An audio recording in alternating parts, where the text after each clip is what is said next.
October 21st, Daily Devotional from the Heart by Ellen G. White. Pentecost. When the day of Pentecost had fully come, they were all with one accord in one place, and they were all filled with the Holy Spirit. Acts chapter 2, verses 1 through 4.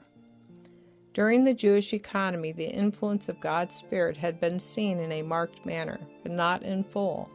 For ages, prayers had been offered for the fulfillment of God's promise to impart His Spirit, and not one of these earnest supplications had been forgotten. Christ determined that when He ascended from this earth, He would bestow a gift on those who had believed on Him and those who should believe on Him. What gift could He bestow rich enough to signalize and grace His ascension to the mediatorial throne? It must be worthy of His greatness and His royalty. He determined to give His representative, the third person of the Godhead. This gift could not be excelled. The Spirit had been waiting for the crucifixion, resurrection, and ascension of Christ. For 10 days, the disciples offered their petitions for the outpouring of the Spirit, and Christ in heaven added His intercession.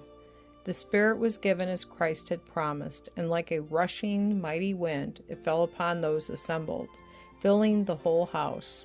It came with a fullness and power as if for ages it had been restrained. On the day of Pentecost, Christ's witnesses proclaimed the truth, telling others the wonderful news of salvation through Christ. And as a flaming two-edged sword, the truth flashed conviction into human hearts.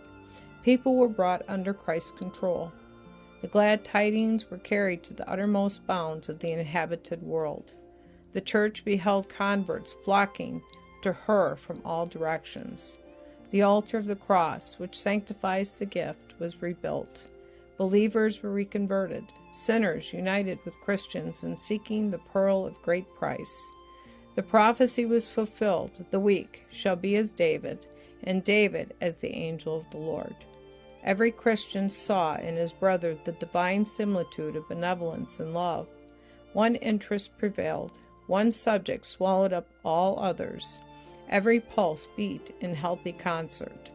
The only ambition of the believers was to see who could reveal most perfectly the likeness of Christ's character, who could do the most for the enlargement of His kingdom. The Spirit of Christ animated the whole congregation, for they had found the pearl of great price.